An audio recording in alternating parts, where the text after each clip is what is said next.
mean, seriously. There's so many great ideas on here. Oh, look at that. How cute is that? Pinterest. What is it? All right.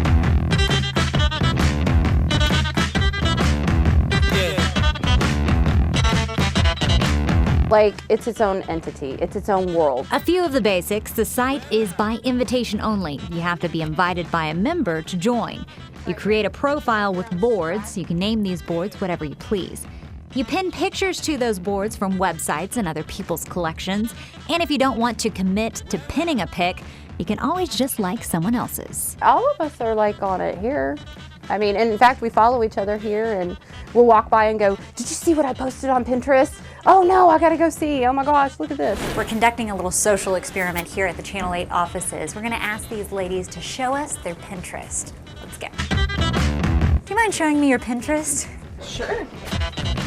Hey, do you mind showing us your Pinterest? Sure. Let's see, I actually only have it on my phone. Is that okay? Yeah. Do you have a Pinterest? Yes, I do. Do you have a Pinterest? No. Okay. Darn. Thanks anyway. I don't even know what it is. 3 out of 4 ain't bad.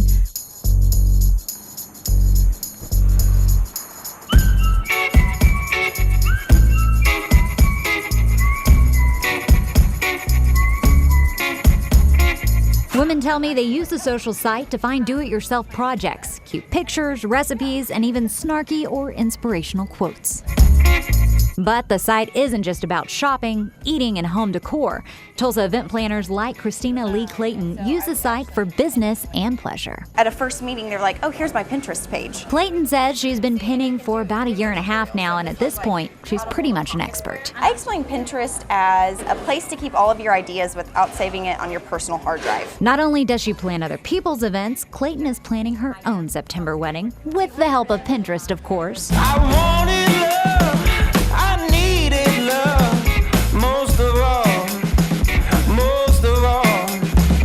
But with all the girly options, we're Pinterested about the other half of the population. Are there guys on Pinterest? Yes, there are guys on Pinterest. Your guy is My guy is on Pinterest. Despite the manly options, not all guys want in on the pin. Oh, it's just not manly. They say they don't want their ladies on either. I don't let my wife near the site right now because I know that I'll lose her once she gets on it. Tighten up on your reins, you're running wild.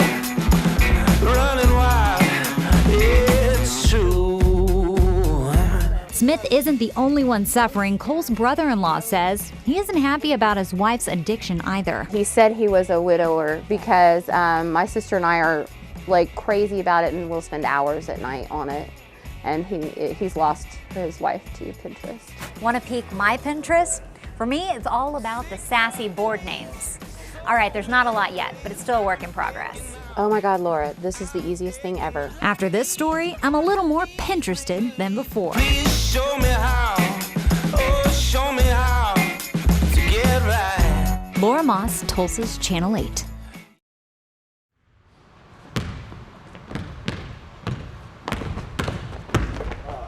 Some might say high school is the best time of their life. Others would disagree. Before street school, my life was just chaotic. Mike Ingram is one of those others. It started with a home at capacity. It was crazy because my dad was really like the only person working, and he was like, it's kind of hard to take care of like all those people in the house. If there was like barely enough food to eat, and then where we were living too, we had to pay rent. Then at school, he seemed to disappear in the large classes. I felt like if the teacher didn't care, why should I care?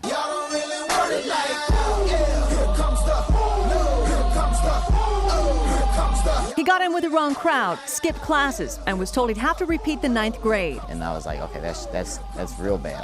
I'm like, I can't put that on anybody else. That's me. I messed up. So he transferred to street school. When he came in, he was somewhat guarded and didn't really trust, the kids here or the staff. Counselor Maureen Teruki has worked here for 20 years. We provide services that the student might not get in other places. They have a food pantry, extra clothes for students, and counseling for families. Here at street school, like it's way different. It's more like a family to me. This is my home away from home. Classes have less than 13 students, and there's no hiding from their teachers. Oh, they're on you. They're on you.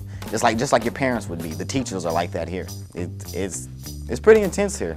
They keep you going. But I mean, if you love to learn, this is where you want to be. Was it fun to start liking going to class? Yes, it really was. Street school also helped shift his feelings away from the so-called chaos and crazy and helped him slow things down a bit. Being in art class helps me stay focused. It helps me just, this is like my peaceful moment. This helps me escape everything. You ready? You can do the moment. You can do the moment of silence? Sure. Yeah, I did a moment of silence. Want to do this? Okay. Mike now volunteers as a mentor to new students. He's even traveled to Washington, D.C. and Spain to speak on behalf of Street School. Good morning, Street School. Michael, Ron, and Carlos here. Good morning announcements. He gets chosen for those trips because he is a really great representative of Street School. You know, he's a leader, he's always positive, he walks in smiling. If somebody's having a bad day, he walks up and says, you know, what's going on, be happy. He's just kind of this really positive person that has really matured and just really grown in himself. So I saw the sign outside. What's coming up on May 14th? Ooh. That's your big day, huh? Yes, graduation. I can't wait. Oh my God, I just finally made it. I'm finally here. I felt like I was stuck for a minute. Like I felt like I was gonna be stuck in 9th grade, or I was gonna have to repeat school for another year, and then I wouldn't have went through with it. I knew I would have probably just dropped out, but I'm finally here. I'm finally here. I'm so happy. I'm glad that I made it. This fall, Mike's going to Tulsa Community College to study graphic design and architecture, a future he said wouldn't have been possible without Street School. To anybody who will watch this, I recommend that if you could start over to come to Street School, this would be the greatest place for you to come. You'll love it. It's the best place I've been for a school.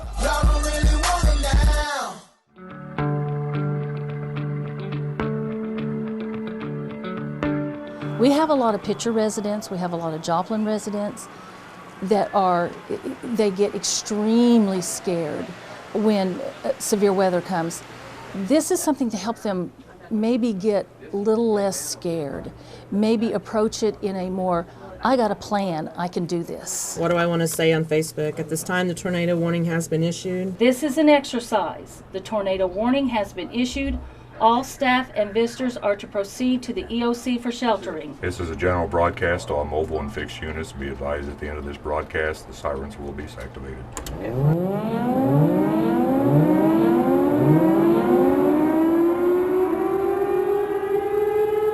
This isn't something that we want to take lightly. We want to be prepared. What do you want to post? Tornado exercise alert. At this time, the tornado warning has been issued. Yes. Please seek immediate shelter. 200 HD1. In 6 minutes, we've had 158 people. Hopefully what it will tell me is that when I get the feedbacks, I can share that with the county emergency manager. We can look over it. I can share it with our elected officials. That way we can better prepare. We want to make sure that our citizens are taken care of. The feedback, where do I go? Did it work well? Did you get enough communication? Did we get the word out to you in time? I'm glad that everybody that participated, I'd like to take this opportunity to say thank you for participating, and I hope I don't have to set them off anytime soon.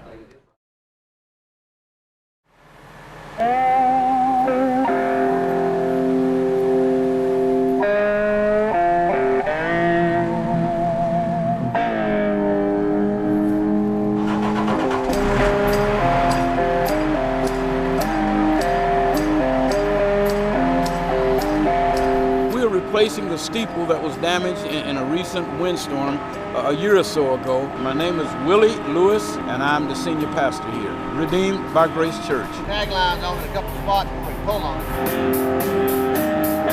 We've been looking for this steeple, waiting for this moment. We've experienced some interior damage because of the damaged steeple, and so our congregation has been waiting with bated breath.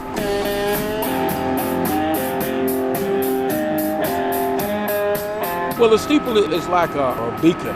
You know, at night it's well lighted, and so it can be seen for miles around, but it represents hope.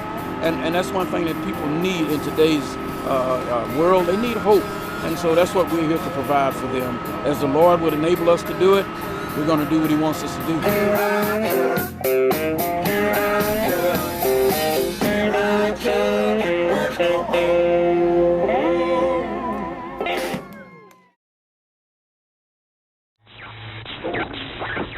Suter from the belt to the plate.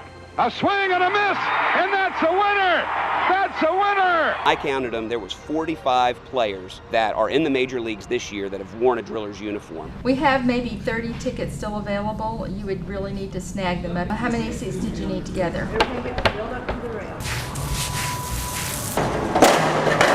These are just lists of like the prices of everything on each cart, just so that whenever somebody orders something, the person doesn't have to twist the sign around and look at it. All right, as we do this, keep it down low, down very low with this wind. This is the best day of the year. We have been working since the middle of September, planning for the 2014 season, so today is the culmination of all the hard work that our staff has put in.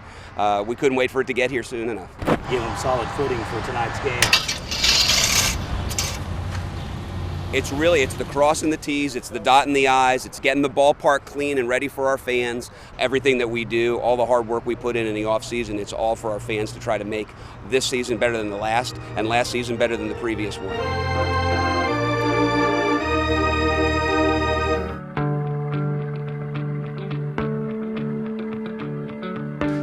They just simply come to me and said, I don't think school's best for you.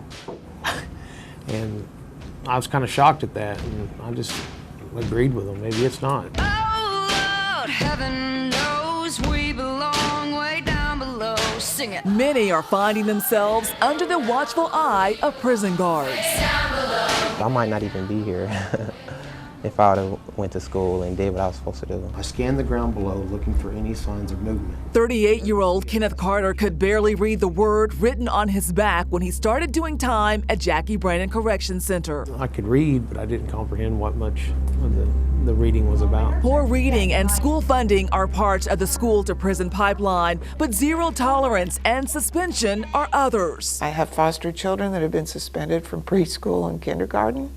And so you wonder, how does a 5-year-old become such a threat that you have to suspend him from kindergarten? Judge Doris Francine says that's how the process starts, with children missing school, troubled families, and children placed in her courtroom. It's always this society's, it's someone else's child, it's your problem. You take care of it. We don't want to deal with these behaviors. So it's very complex, it's very frustrating. I don't know what the answer is. She says the whole system of dealing with troubled students needs improvement. The juvenile court system is sometimes passing students on to the adult correction system, as with the case of Alex Barnett. I remember start stealing in the beginning, I used to break in the house and steal food. In 3rd grade, his motivation was finding food instead of A's and B's to his homework. He says poverty left him hungry for food, clothes, and attention at school. I didn't like it. I felt uncomfortable. So I stopped coming. I started skipping. He dropped out, had brushes with juvenile court, and at 18, committed the crime that sent him to prison. We got drunk and robbed a pizza man in my neighborhood. Today, Alex and Kenneth are part of the prison literacy program.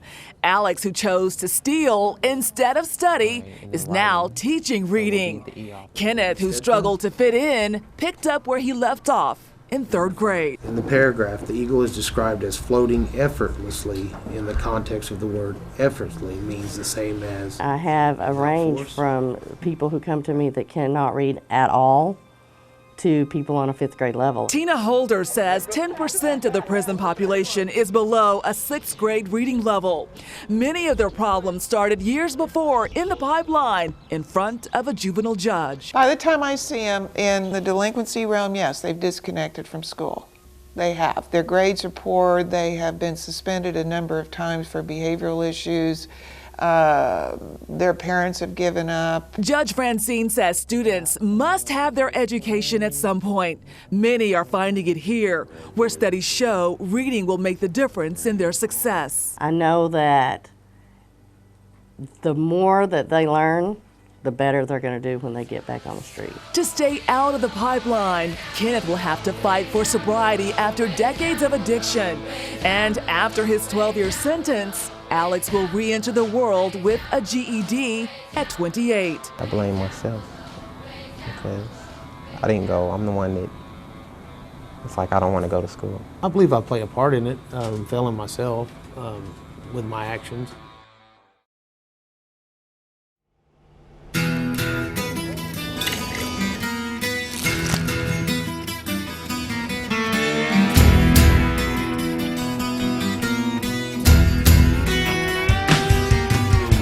Moonshine, white lightning, hooch, bathtub gin, or just plain old shine. No matter what you call it, the centuries-old tradition of making homemade whiskey is making a comeback. We didn't hear anything about moonshine for a while, and now people call the office and say, hey, can we legally manufacture it? You know, how much can you make at home? We have to explain you cannot manufacture any moonshine at home. The resurrection of moonshine is credited to a new show on Discovery. This is how we make the moonshine. It's a docudrama about moonshiners in Appalachia. The moon is shining on the moonshine. Yeah, I know. I never drink too much. I always drink just enough. If you really love your country, you're gonna have to love moonshine. But shiners aren't just in the Smoky Mountains. They're here in Oklahoma, and they're growing in numbers. The Oklahoma Alcoholic Beverage Laws Enforcement Commission reported 2 moonshine stills in 2011. In 2012, that number more than doubled. And just a month into this year, they've already made 1 bust. And this is it, seen here on Agent Smoot's cell phone video. While serving a search warrant in Hugo, the Choctaw County Sheriff's Office found this still inside a metal storage container. These drums are filled with mash. It's a mixture of corn, sugar, yeast, and water. This 200-gallon still could make 20 gallons of shine. Do the math, that's $2,400 off of each cook if you sell all your product. That's a lot of money. It's also a felony. You could face up to 10 years in prison and a $10,000 fine. There's also the danger involved. If they're cooking it outside and they're using an open flame, first it's hard to regulate the flame, but you gotta remember alcohol is highly flammable. So any leak in the pipe or anything else will lead to an explosion. But moonshiners wouldn't be cooking it if they didn't have someone buying it. Why is it a bad idea to buy moonshine from someone? Because you have no idea how they made it. Most of the stuff we see is clear, but it's funny, we had some that we got last year in a mason jar, and it sat up on the desk while we were doing the processing and actually ate the bottom off the mason jar. So no telling what was in there, but yeah, it all turned brown. We couldn't figure out why it turned brown. It's because the bottom of the mason jar had been eaten away by the moonshine. Wow. So you just have no idea what's really in there. And it's not like this stuff is made in a health department approved environment. These are stills found in Oklahoma. One of the biggest operations was built into a trailer home. They had to cut off the wall just to break it down. The smallest is this stovetop version. No matter what the size, they are similar. There's never been one we've gone to where there's not bugs and stuff in it. He means inside the mash, the part you'll later drink. And there really could be like critters cooked in there. Critters. Big ones. Big ones. Some big ones, some little ones. Do they clean that vat every time they make it? No. They're not worried about cleanliness. They're always worried about final product and making that money. So we've talked about the risks involved with making moonshine, with buying it. Why do people buy it? We think a lot of it's novelty, especially down in the southeast part of the state where we see so much of it. They've done it forever. It's kind of a family tradition. Which is a focus of moonshiners. Pretty good. I watch it all the time. I love this show. It's fascinating. I mean, there's a draw to it. And as the popularity of the show grows, the interest in the drink will too. What do you think is going to be the future of moonshining in our area if that show continues with its success? The more popular anything gets, the more it's going to happen. People want to try something. People want to, you know, it's like anything else. You know, we tell you how dangerous it is, we tell you not to do it, but that's not what you see on TV. It doesn't just go to end when the show's over. People get caught. So stick with the store-bought stuff. It's cheaper, safer, and certainly smells better. That's gross. I'm sorry. It's not a great flavor. And leave all the moonshine mischief to the guys on Discovery.